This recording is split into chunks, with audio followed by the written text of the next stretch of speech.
नमस्कार, DD news पर आप देख रहे हैं समाचारों का बुलेटिन। मैं हूं लाल चंद्र सिंह। देखेंगे देश और दुनिया की तमाम बड़ी खबरें, लेकिन सबसे पहले इस वक्त की हेडलाइंस।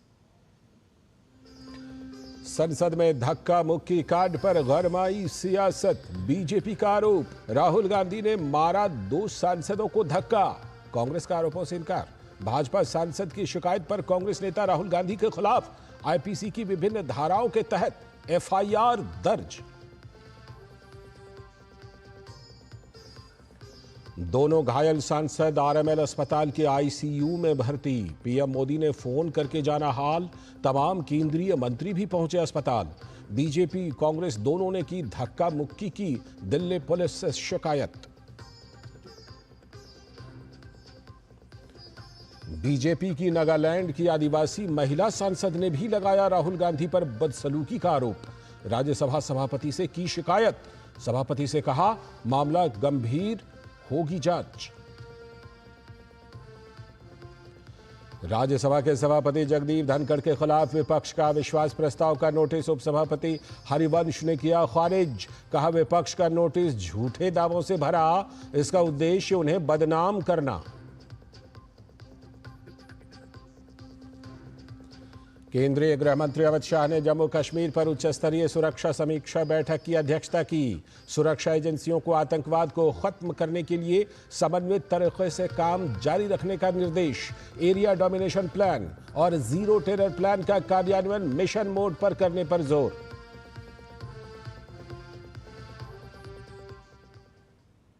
ये थी इस समय की हेडलाइंस। देखते हैं अब खबरों को विस्तार से। सबसे पहले सबसे बड़ी खबर संसद से। आज संसद में जो हुआ वो पहले कभी नहीं हुआ था। संसद भवन परिसर में आज बीजेपी और कांग्रेस का अलग अलग प्रदर्शन चल रहा था और इसी बीच दोनों ओर के सांसद आमने सामने आ गए, जिसके बाद हुई धक्का मुक्की में गुरुवार को बीजेपी के 2 सांसद गंभीर रूप से चोटिल हो गए। बीजेपी का आरोप है कि राहुल गांधी ने धक्का मुक्की की, तो कांग्रेस कह रही है कि बीजेपी सांसदों ने धक्का दिया। विरोध प्रदर्शन के बीच पहली बार माननीय सांसदों के बीच धक्का मुक्की की तस्वीरों ने संसद की मर्यादा को तो तार तार कर दिया। इस बीच लोकसभा स्पीकर ने संसद के किसी एंट्री गेट पर धरना प्रदर्शन पर अब रोक लगा दी है। संसद में अंबेडकर पर are par,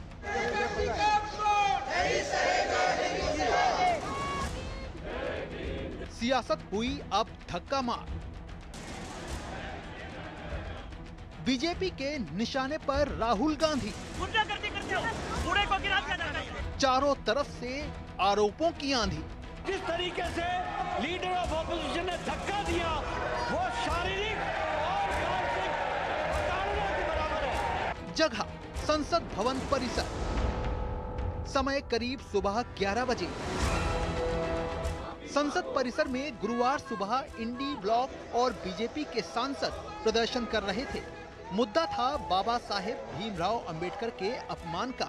indie block Ambedkar पर अमित शाह के बयान की निंदा कर रहा था, तो बीजेपी सांसद भी अंबेडकर पर कांग्रेस के अपमान का आरोप लगाते हुए विरोध कर रहे थे। इसी दौरान दोनों पक्षों के सांसद आमने सामने आ गए और इसके बाद हुई धक्का मुक्की और फिर चारों तरफ अफरा तफरी फैल गई। घटना के बाद बीजेपी सांसद प्रताप सारंगी मीडिया के सामने आए। उनके सिर पर रुमाल रखा था और खून निकल रहा था। सारंगी ने लोकसभा में नेता विपक्ष राहुल गांधी पर धक्का देने का आरोप लगाया। खड़ा हुआ था, राहुल गांधी एक एमपी को धक्का लगा, मेरे ऊपर गिर पड़ा और मैं नीचे गिर गया। किसने धक्का मारा? राहुल गांधी ने? हाँ, राहुल गांधी ने। राहुल गांधी ने धक्का मारा? राहुल गांधी। धक्का मुक्की से हमें कुछ होता नहीं है, मगर ये एंट्रेंस है पार्लियामेंट हाउस की और हमारा अधिकार है अंदर जाने का, और बीजेपी के जो मेंबर्स हैं वो हमें अंदर जाने से रोक रहे थे। बाद में कुछ सांसदों के बुलाने पर कांग्रेस सांसद राहुल गांधी भी अपने साथियों के साथ चोटिल प्रताप चंद सारंगी के पास पहुंचे, जिस पर बीजेपी सांसद निशिकांत दुबे ने राहुल गांधी पर आरोपों की झड़ी लगा दी। हालांकि राहुल गांधी अपनी गलती मानते नहीं दिखे। आपको शर्म नहीं आती है क्या राहुल? क्या शर्म नहीं आती है?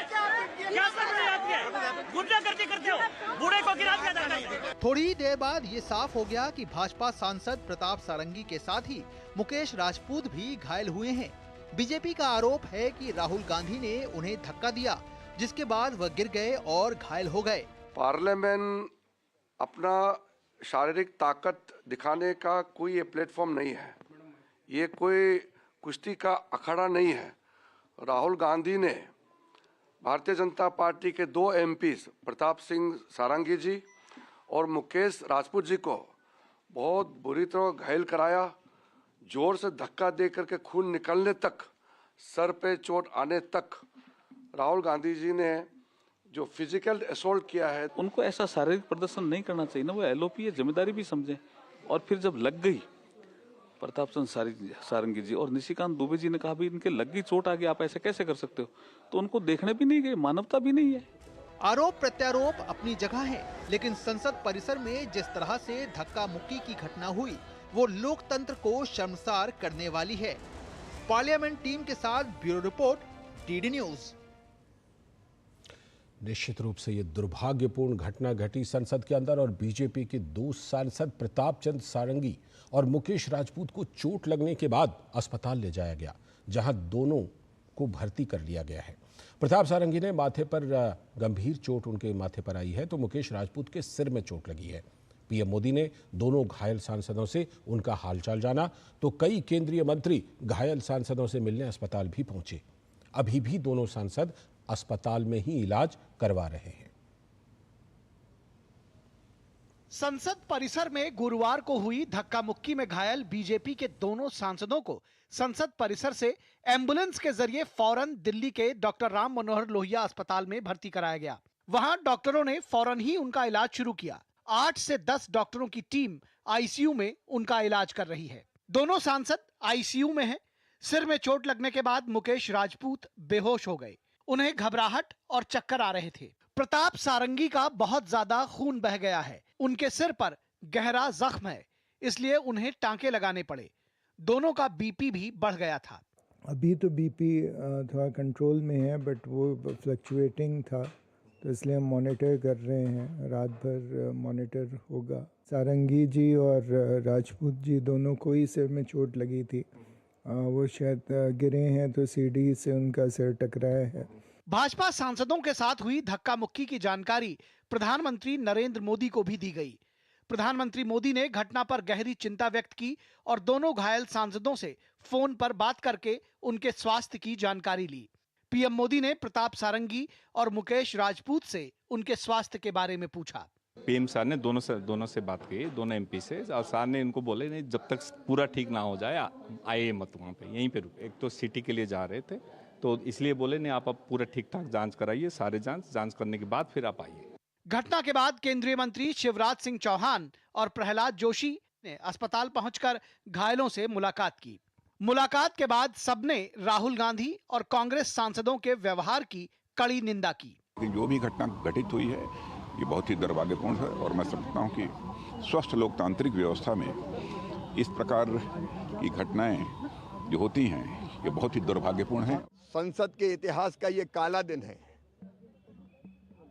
मर्यादाओं की धज्जियां उड़ा दी गई, लोकतंत्र को तार तार कर दिया गया, कलंकित कर दिया गया।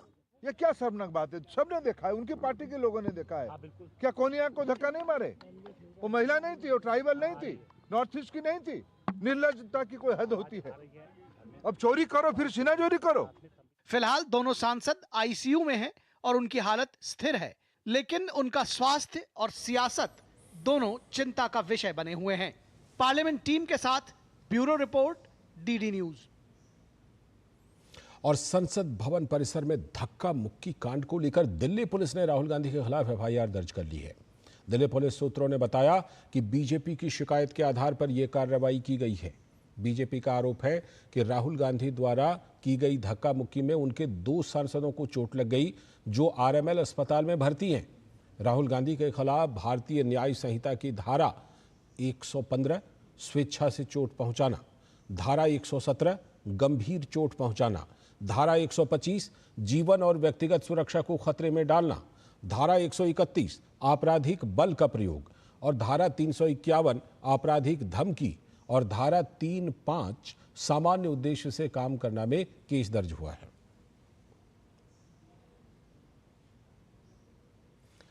तो आपराधिक धमकी धारा 35 जो है ये सामान्य उद्देश्य से काम करना के अंतर्गत आता है और इसमें इसके तहत मुकदमा ये दर्ज हुआ और तमाम अन्य धाराएं भी लगाई गई हैं। और भाजपा और कांग्रेस दोनों ही दलों के सांसदों के बीच संसद भवन परिसर में हुई धक्का मुक्की के बाद मामला पुलिस तक पहुंच गया। बीजेपी ने दिल्ली पुलिस से शिकायत दर्ज कराई है कि राहुल गांधी ने धक्का दिया, जिससे 2 सांसद गंभीर रूप से चोटिल हो गए। बीजेपी ने अटेम्प्ट टू मर्डर और गंभीर रूप से चोट पहुंचाने के साथ ही कई अन्य धाराओं में ये शिकायत दर्ज कराई है। तो कांग्रेस का आरोप है कि बीजेपी सांसदों के धक्के से मल्लिकार्जुन खड़गे जमीन पर गिर गए। इस बीच नागालैंड से बीजेपी की सांसद फोंगनोन कोन्याक ने भी राहुल गांधी पर बदसलूकी का आरोप लगाया है। संसद परिसर में धक्का मुक्की और उसके बाद राहुल गांधी पर लगे आरोपों से मचा बवाल शांत होने का नाम ही नहीं ले रहा था कि नागालैंड से बीजेपी की महिला सांसद एस फोंगनोन कोन्याक ने राहुल गांधी पर गंभीर आरोप लगाए। उन्होंने राज्यसभा में इस मसले को उठाया तो साथ ही इसके लिए राज्यसभा के चेयरमैन जगदीप धनखड़ को पत्र भी लिखा।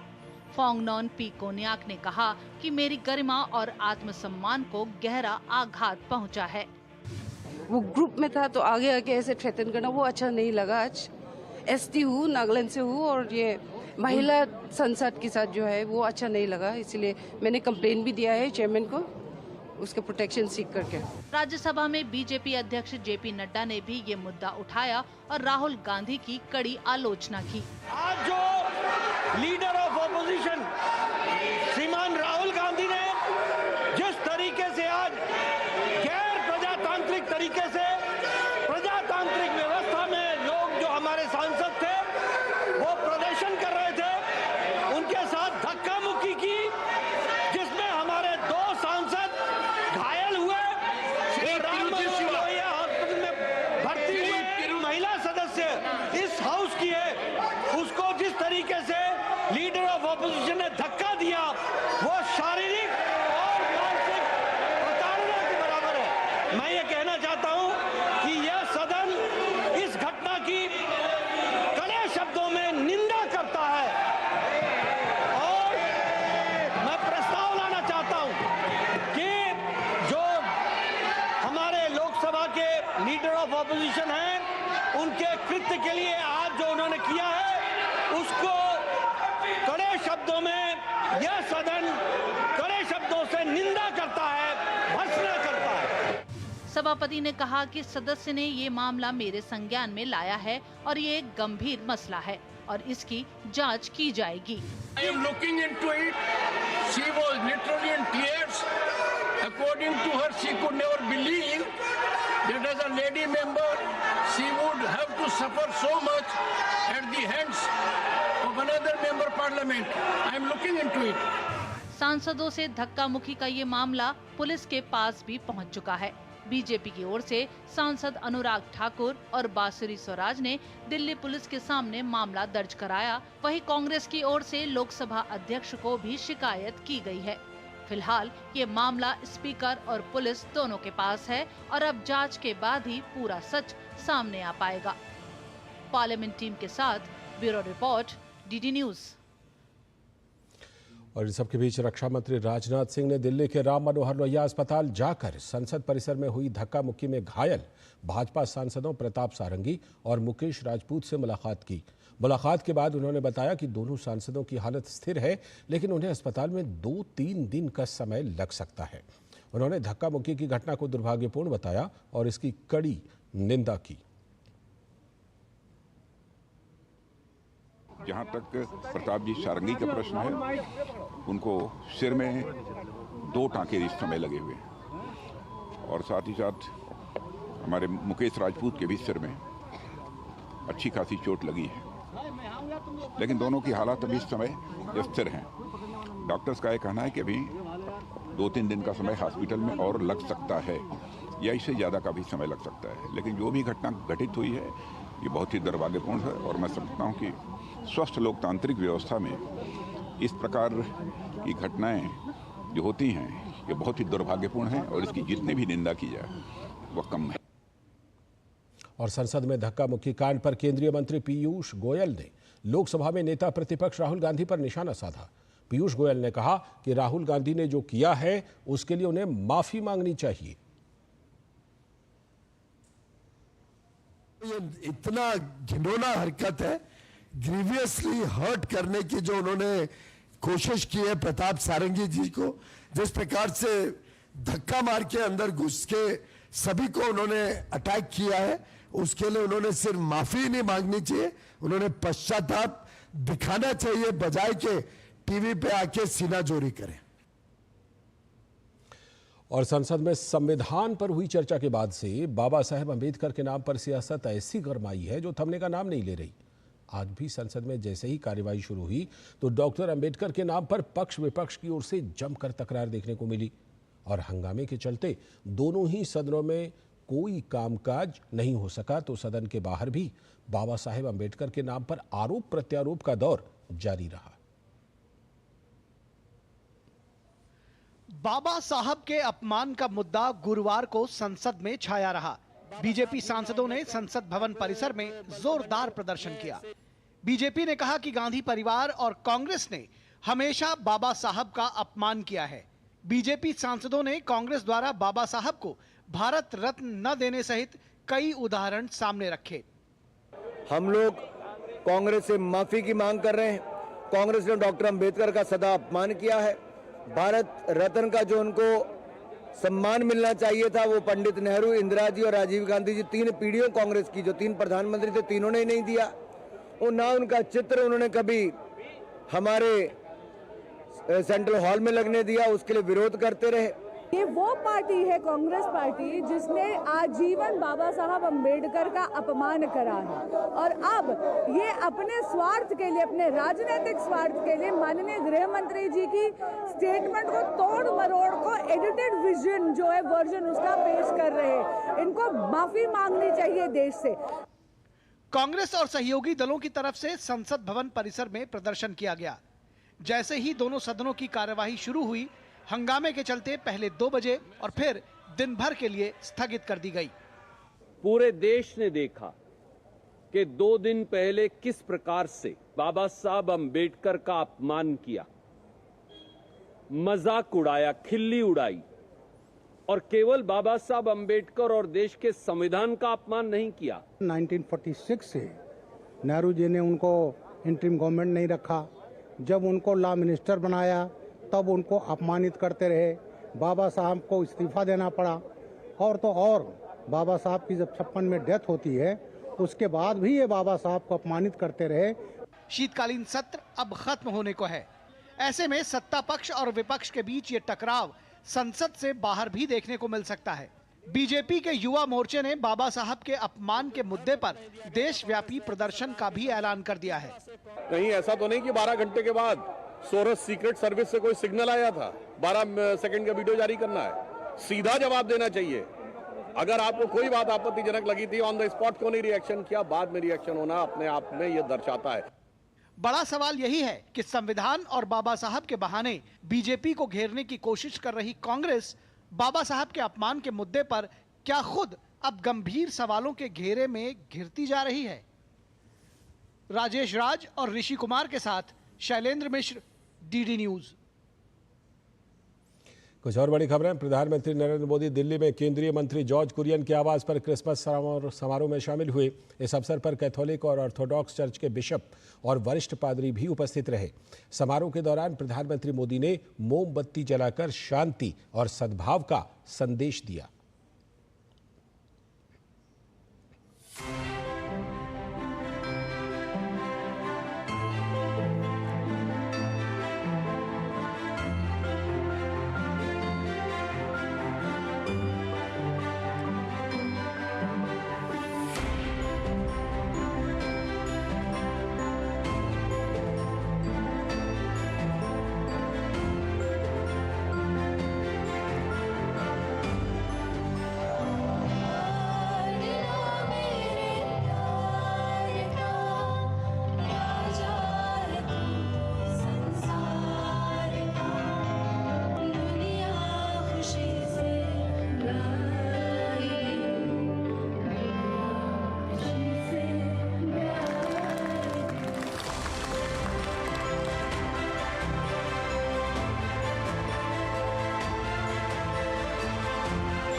अगली खबर, राज्यसभा के सभापति को पद से हटाने की मांग वाला विपक्ष का नोटिस खारिज हो गया है। विपक्ष ने राज्यसभा के सभापति के खिलाफ अविश्वास प्रस्ताव का नोटिस दिया था, तो राज्यसभा के उपसभापति हरिवंश ने नोटिस को खारिज कर दिया और विपक्ष के नोटिस को तथ्यों से परे बताते हुए खारिज किया है।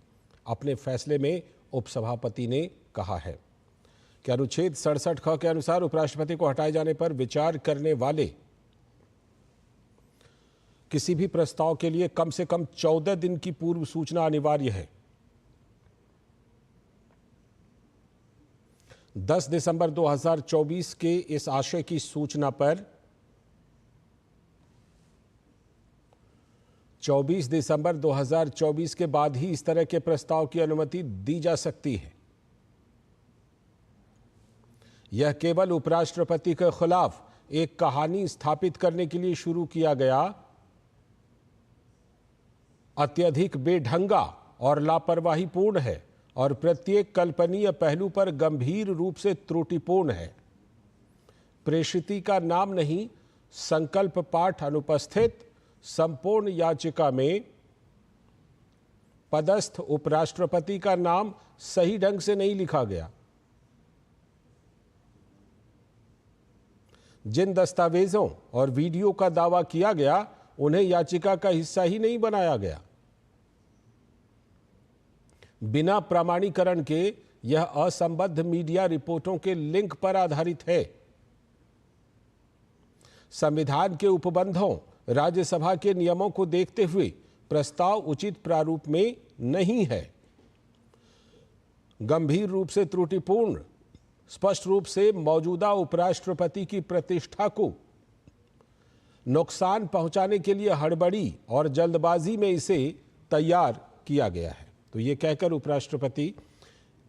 उपराष्ट्रपति को हटाने और उनके खिलाफ अविश्वास प्रस्ताव को उपसभापति ने खारिज कर दिया। अगली खबर, केंद्रीय गृह एवं सहकारिता मंत्री अमित शाह ने नई दिल्ली में जम्मू और कश्मीर पर उच्च स्तरीय समीक्षा बैठक की अध्यक्षता की और बैठक को संबोधित करते हुए केंद्रीय गृह मंत्री ने कहा कि प्रधानमंत्री नरेंद्र मोदी जी के नेतृत्व में आतंकवाद के खिलाफ जीरो टॉलरेंस की नीति के तहत हम जल्द से जल्द आतंक मुक्त जम्मू और कश्मीर के लक्ष्य को प्राप्त करेंगे और इसके लिए सभी संसाधन उपलब्ध कराए जाएंगे। उन्होंने कहा कि मोदी सरकार सभी सुरक्षा बलों के एकजुट प्रयासों के साथ जम्मू कश्मीर में आतंकवाद पर संपूर्ण वर्चस्व स्थापित करने के प्रति कटिबद्ध है। अमित शाह ने कहा कि विधानसभा चुनाव और लोकसभा चुनाव में जम्मू कश्मीर के लोगों की अभूतपूर्व भागीदारी से पता चलता है कि उनका देश के लोकतंत्र पर पूरा विश्वास है। गृहमंत्री ने आतंकी घटनाओं, घुसपैठ और आतंकवादी संगठनों में युवाओं की भर्ती में उल्लेखनीय गिरावट के लिए सुरक्षा एजेंसियों के प्रयासों की सराहना की। केंद्रीय गृह एवं सहकारिता मंत्री ने कहा कि मोदी सरकार के निरंतर और समन्वित प्रयासों के कारण जम्मू कश्मीर में आतंकवाद का इकोसिस्टम लगभग खत्म हो गया है। उन्होंने सभी और सुरक्षा एजेंसियों को जम्मू कश्मीर में आतंकवाद को खत्म करने के लिए समन्वित तरीके से काम जारी रखने का भी निर्देश दिया। श्री शाह ने एरिया डोमिनेशन प्लान और जीरो टेरर प्लान का कार्यान्वयन मिशन मोड पर करने पर जोर दिया। बैठक में जम्मू कश्मीर के उपराज्यपाल मनोज सिन्हा, केंद्रीय गृह सचिव गोविंद मोहन, सेना प्रमुख general Upendra Dwivedi, intelligence bureau प्रमुख तपन डेका के साथ ही कई केंद्रीय पुलिस बलों के प्रमुख और उच्च अधिकारी भी शामिल हुए। ऑल इंडिया SC/ST एसोसिएशन भारतीय रेलवे ने संसद में बाबा साहेब की 75वीं वर्षगांठ पर संसद में हो रहे गतिरोध पर चिंता जताई है। एसोसिएशन का यह भी कहना है कि वर्तमान मोदी सरकार ने बाबा साहेब के सम्मान में जो कार्य किए हैं वो इतिहास के पन्नों में दर्ज हैं। साथ ही यह भी कहा कि विपक्ष गृहमंत्री के बयान पर शुद्ध रूप से राजनीति कर रहा है।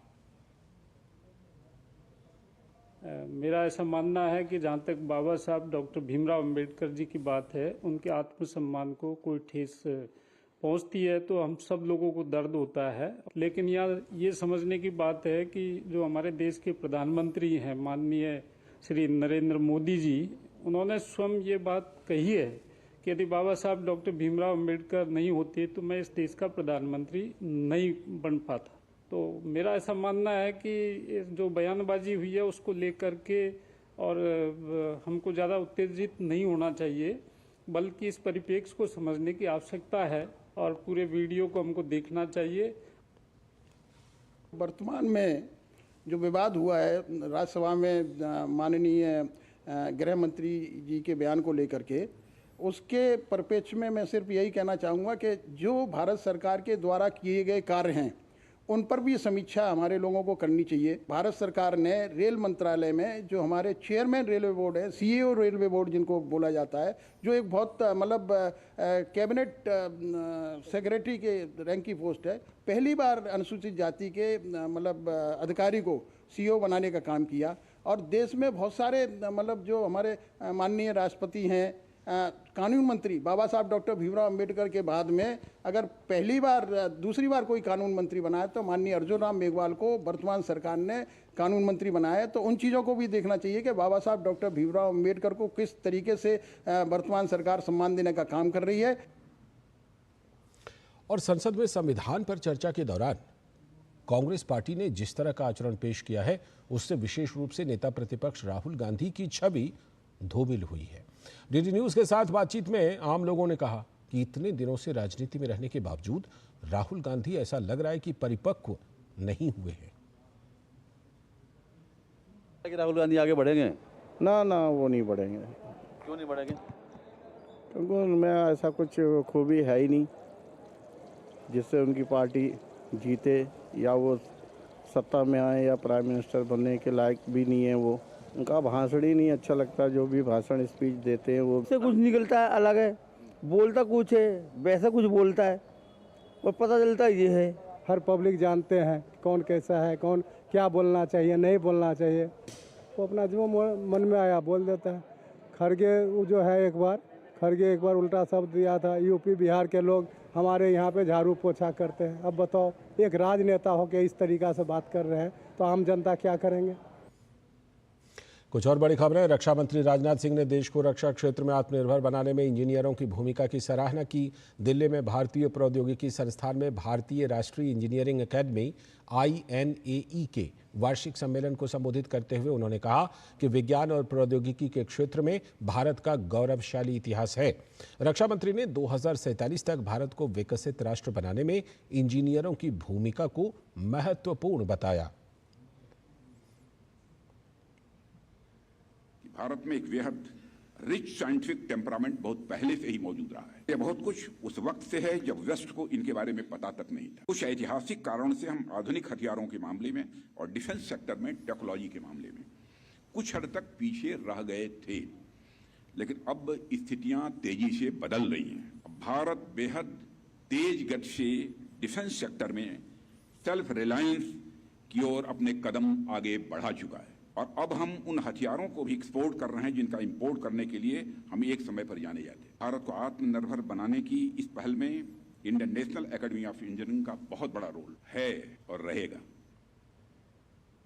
अगली खबर संभल से सपा के सांसद जियाउर रहमान बर्क के खिलाफ बिजली चोरी का मामला दर्ज हो गया है, जिसके बाद उनका बिजली कनेक्शन काट दिया गया है। बिजली बिल का डिवीजन ऑफिस में 1,91,00,000 का असेसमेंट बनाया गया है। सांसद को वसूली का नोटिस भी दिया जाएगा और वसूली की जाएगी। संभल में मिले मंदिरों को लेकर कल ASI की टीम दौरा करेगी, तो आज मंदिरों की पैमाइश का काम पूरा हुआ। संभल में अवैध कब्जा और बिजली चोरी की मुहिम में अब बड़ी मछलियां फंसने लगी हैं। यहां के सपा सांसद जियाउर रहमान बर्क के यहां भी बिजली चोरी पकड़ी गई है, जिसके बाद उनके बिजली का कनेक्शन काट दिया गया। गुरुवार सुबह कड़ी सुरक्षा में बिजली विभाग का अमला सपा सांसद के घर में बिजली लोड को चेक करने पहुंचा। सांसद बर्क के घर में लगे नए स्मार्ट मीटर में 5 किलोवाट से अधिक का लोड पाया गया, जबकि इनके घर पर 4 किलोवाट की क्षमता के मीटर लगाए गए हैं। बिजली विभाग की टीम ने सांसद के घर पर लगे बिजली कनेक्शनों और उपकरणों की गहन जांच की, जिसमें गड़बड़ी का खुलासा हुआ। माननीय सांसद जी के यहाँ विगत 6 माह से जो है बिजली का खपत 0 यूनिट आया है, जिसके आधार पर हम लोगों ने 2 दिन पहले स्मार्ट मीटर लगाया। उसी के क्रम में आज उनके परिसर पे जो है लोड की चेकिंग की गई, जिसमें 16.5 किलोवाट लोड पाया गया और मीटर की MRI की गई। MRI से पाया गया कि मीटर को बाईपास करके बिजली का प्रयोग किया गया, जिसके आधार पर हम लोगों ने धारा 135 में प्राथमिकी दर्ज कराई। जब अंदर विद्युत भार की गणना की जा रही थी, ऊपरी तल पर उनके सांसद साहब के पिता मौजूद थे। वो ये इसी तरह की बातें कर रहे थे, सरकार बदलेगी वक्त हमेशा एक सा नहीं रहता, वक्त बदलता है, सरकार बदलेगी तो आपका कबाड़ा कर देंगे और आपके खिलाफ भी कार्रवाई कराएंगे। प्राप्त तहरीर के आधार पर अभियोग पंजीकृत किया गया है, जो कि 132 BNS, 352 BNS और अन्य सुसंगत धाराओं में अभियोग पंजीकृत कर विधिक कार्रवाई सुनिश्चित की जाए। इस बीच भाजपा ने बिजली चोरी पर समाजवादी पार्टी को घेरा। भाजपा प्रवक्ता राकेश त्रिपाठी ने कहा कि समाजवादी पार्टी के सांसद जियाउर रहमान बर्क को कानून का डर सता रहा है, लेकिन उन्हें यह डर कानून का उल्लंघन करते समय सताता तो अच्छा होता। बहुत आश्चर्यजनक है, घर की बिजली के बिल की चोरी कर रहे हैं। पिछले 5 महीनों से बिजली का बिल 0 आ रहा है। बिजली की चोरी करेंगे, दंगा भड़काएंगे और जब गिरफ्तारी की नौबत आएगी तो कोर्ट जाकर के बचने के रास्ते अपनाएंगे। लेकिन कोर्ट के कटघरे में जाएं, कानून का सामना करना पड़ेगा, सजा तो भुगतनी पड़ेगी। संभल में खोले गए प्राचीन मंदिर परिसर का गुरुवार को राजस्व विभाग की टीम ने दौरा किया और मंदिर और कुएं की फोटोग्राफी और पैमाइश की। संभल के इस प्राचीन मंदिर और कुएं का एएसआई की टीम शुक्रवार को सर्वे करेगी। गौरतलब है कि प्राचीन मंदिर के पास स्थित कुएं से भी मूर्तियां निकली थी। लोगों का कहना है कि खुदाई के दौरान गणेश जी, लक्ष्मी जी और पार्वती जी की मूर्तियां निकली थीं। संभल में प्राचीन शिव मंदिर पर आज राजस्व विभाग की टीम आई और उसने यहां पर पैमाइश की, शिव मंदिर के साथ साथ कुएं की। और बात की जाए तो कल संभल में एएसआई की टीम प्राचीन शिव मंदिर और कुएं के सर्वेक्षण करेगी। कल जुम्मे की नमाज भी होनी है, ऐसे में उम्मीद जताई जा रही है कि एएसआई की टीम जुम्मे की नमाज के बाद सर्वेक्षण कार्य के लिए आएगी। इस बीच संभल के बाद अब अलीगढ़ में भी मंदिर मिला है। मुस्लिम बाहुल्य क्षेत्र में बुरे हालात में यह मंदिर मिला है। विश्व हिंदू परिषद के कार्यकर्ताओं को मंदिर के अंदर गंदगी और मलबे का पता चला तो मंदिर को स्वच्छ कर मलबे को हटाया गया, जहां मंदिर में शिवलिंग निकला। निशांत राय और विकास सिंह के साथ ब्यूरो इनपुट, डीडी न्यूज। अगली खबर, डीआरडीओ और आईआईटी दिल्ली के सेंटर फॉर एक्सीलेंस द्वारा डिज़ाइन और डेवलप किए गए कुछ प्रोटोटाइप और तकनीक आज प्राइवेट और पब्लिक सेक्टर की इंडस्ट्रीज़ को प्रदान किए गए ताकि इन तकनीकों का व्यवसायीकरण हो सके। इसके लिए टेक्नोलॉजी ट्रांसफ़र के एग्रीमेंट भी आदान प्रदान आईआईटी दिल्ली के कैंपस में हुआ। It was our vision to create such an industry, such an ecosystem which will help us not only becoming Atmanirbhar but also becoming technology leaders. So it's very good to see now the vision translating into actual demonstration of what such a center of excellence can achieve. Although we have 15 centers of excellence, I want to use this opportunity to congratulate IIT Delhi because this is the first center of excellence where this transition has really happened. Large scale production में जाए और हमारी services soldiers के लिए actually implement हो जाए, तो ये हमारे लिए एक बहुत ही महत्वपूर्ण स्टेप है। First step towards seeing that we can actually build technology which can scale and make a difference for our services and our armed forces. We want to provide through our knowledge and our research a competitive edge for our soldiers and our services. प्रधानमंत्री Narendra Modi Kuwait की ऐतिहासिक 2 दिवसीय यात्रा पर जाने वाले हैं और उससे पहले डीडी न्यूज़ के संवाददाता चंद्रशेखर जोशी ने कुवैत में भारतीय राजदूत डॉक्टर आदर्श स्वाइका से प्रधानमंत्री नरेंद्र मोदी के नेतृत्व में दोनों देशों के बीच बढ़ते संबंधों, कुवैत में भारतीय प्रवासियों के महत्व, बढ़ते व्यापार और प्रधानमंत्री मोदी की इस ऐतिहासिक यात्रा से संबंधों को मिलने वाली प्रगति पर यह खास बातचीत की है। हमारे साथ कुवैत में भारत के राजदूत डॉक्टर आदर्श स्वाइका हमारे साथ जुड़े हुए हैं, उनसे हम बात करेंगे।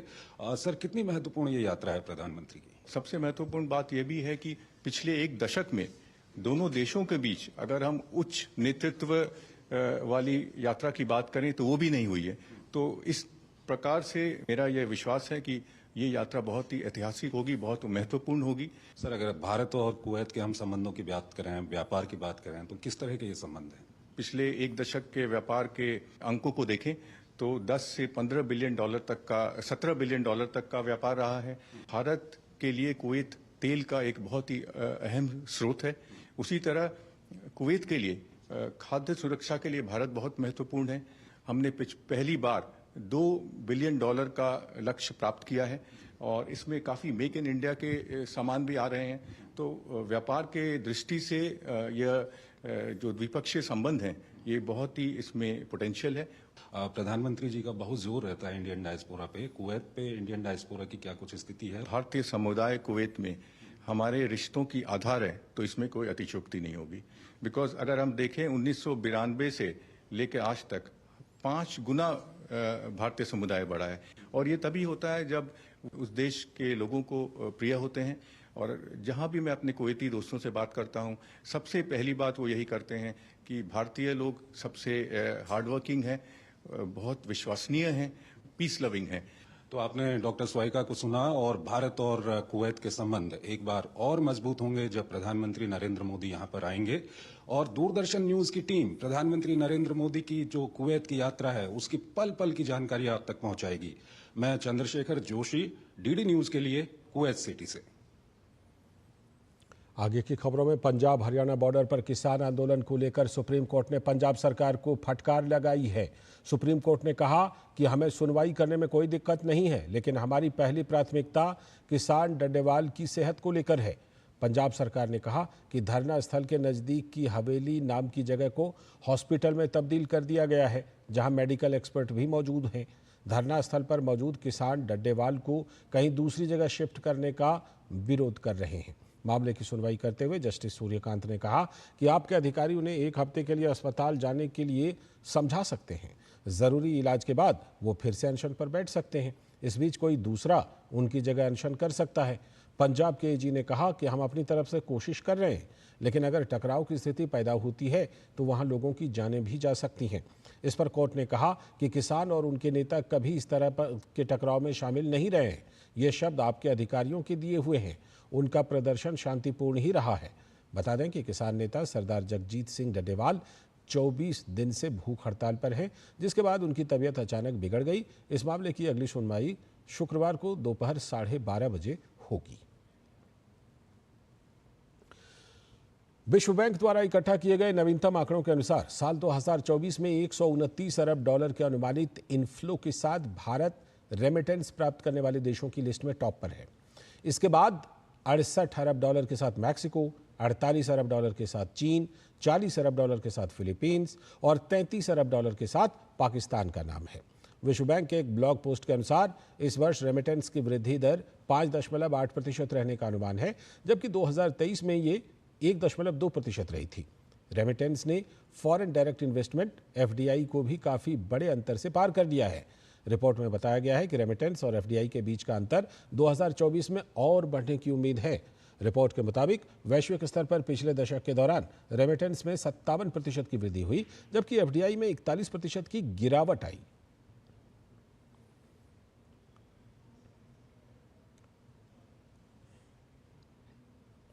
Telecom Regulatory Authority of India यानी ट्राई ने कमर्शियल SMS को ट्रेस करने के लिए एक फ्रेमवर्क तैयार किया है। इसके जरिए आसानी से एक सुरक्षित और स्पैम फ्री मैसेजिंग इकोसिस्टम तैयार करने में मदद मिलेगी। इसके तहत व्यवसाय, बैंकिंग और अन्य प्रमुख संस्थाओं और उनके टेली मार्केटर्स को अपने SMS ट्रांसमिशन पाथ की घोषणा करनी होगी। इससे हर मैसेज को एंड टू एंड ट्रेस करना संभव होगा और आसानी से पता लग जाएगा कि मैसेज कहां से भेजा गया है और किसे डिलीवर हुआ है। खबर खेल के मैदान से। अंतर्राष्ट्रीय क्रिकेट परिषद यानी ICC ने साफ कर दिया है कि भारत और पाकिस्तान जब भी किसी ICC इवेंट की मेजबानी करेंगे, इन दोनों टीमों के बीच होने वाले सभी मुकाबले न्यूट्रल वेन्यू पर ही खेले जाएंगे। इसका मतलब यह है कि ये दोनों टीम किसी भी ICC टूर्नामेंट में एक दूसरे के देश के दौरे पर नहीं जाएंगी। यह नियम 2024 से लेकर 2027 तक लागू रहेगा। खो खो विश्व कप के पहले संस्करण को लेकर kho kho federation of India के अध्यक्ष सुधांशु मित्तल का कहना है कि यह टूर्नामेंट अपने आप में ऐतिहासिक होगा। उन्होंने कहा कि खो खो विश्व कप के आयोजन को लेकर तैयारियां भी जोरों पर हैं। सुधांशु मित्तल से खास बातचीत की हमारे संवाददाता सुशील कुमार ने। विश्व कप की शुरुआत अगले साल जनवरी में होने वाली है और इस खेल को मिट्टी से मैट तक ले जाने वाले खो खो इंडिया फेडरेशन के अध्यक्ष हमारे साथ मौजूद हैं, इनसे बात करेंगे। सर, मिट्टी से मैट तक का सफर और आज हम विश्व कप ऑर्गेनाइज करने जा रहे हैं, कितना उत्साह है और तैयारी कैसी है? आज एक स्वप्न पूरा होता दिख रहा है। कभी सोचा भी नहीं था कि ये खेल इतना जो है मनोरंजक हो जाएगा और विश्व में इतना फैल जाएगा। पहले मिट्टी से जब मैट पे आया तो उसका जो सौंधापना था, उसका सौंधापना विश्व भर में फैल गया है। आज 55 देशों में ये खेल खेला जा रहा है और अगले साल तक 90 देशों में हो जाएगा। 24 देश की टीमें इस वर्ष विश्व वर्ल्ड कप में आ रही हैं। ये अपने आप में एक बेंचमार्क इवेंट होगा। भारत का आतिथ्य गण जो है वो एक अपने आप में विश्व पर प्रसिद्ध है। जो आतिथ्य भाव है उसका जो अद्भुत उदाहरण है वो इस विश्व कप में देखने को मिलेगा। जी बिल्कुल, आपने सर हॉस्पिटैलिटी की बात की, आतिथ्य भाव की बात की। 24 देशों के खिलाड़ी आएंगे, सैकड़ों खिलाड़ी देश में पहुंचेंगे, ट्रांसपोर्टेशन है, फूड है, इनका अकोमोडेशन है, इसको लेकर कितनी तैयारी? पिछले 6 महीने से kho kho federation of India इसी तैयारी में लगा हुआ है। एक एक चीज़ जो है पहले से उसको देखी गई है और उसके बारे में निर्णय हो चुके हैं। सबके तो आधे चीज़ों के तो ड्राई रन चल रहे हैं और इसलिए मुझे लगता है कि ये अपने आप में आयोजन की दृष्टि से एक नए आयाम स्थापित करेगा। एक स्वदेशी खेल इंटरनेशनल स्तर पर पहुंचना है, बाकी खेल भी हैं जैसे मलखम्ब है, योगा भी है। क्या इन सब खेलों को भी जो है ताकत मिलेगी? स्वाभाविक तौर पे इसकी वजह से बाकी खेल भी आगे आएंगे। आपको ध्यान होगा प्रधानमंत्री जी ने मन की बात में कहा था कि क्यों ये नहीं हो सकता कि हिंदुस्तान का खेल विश्व भर में खेला जाए, और उसी से प्रेरित होकर हमने ये करा है। हमें देख के बाकी भी खेल अपने आप को विश्व स्तर पर स्थापित करेंगे, मुझे पूर्ण विश्वास है। खो खो विश्व कप के बाद अब Asian games, Olympic, kho kho अब उस स्तर तक कब जाएगा? देखिए 2032 का लक्ष्य है हमारा, जिसमें हमें ओलंपिक तक पहुंचना है और 2030 में हमें एशियन गेम में पहुंचना है। और मुझे पूर्ण विश्वास है जिस तरह ये खेल फैल रहा है और इसकी स्वीकार्यता हो रही है, हम लोग सफल होंगे। हमारे साथ मौजूद थे सुधांशु मित्तल जी, जिनका साफ तौर पर कहना है कि अभी देश खो खो विश्व कप आयोजन करने जा रहा है और वो दिन दूर नहीं जब ये खेल एशियन गेम्स और उसके बाद ओलंपिक के मंच पर भी सामने आएगा। कैमरामैन संदीप के साथ मैं सुशील कुमार, डीडी न्यूज़, दिल्ली। और इसी के साथ इस बुलेटिन में इतना ही, लेकिन डीडी न्यूज़ पर खबरों और कार्यक्रमों का सिलसिला लगातार जारी है। हमें दीजिए अनुमति। नमस्कार।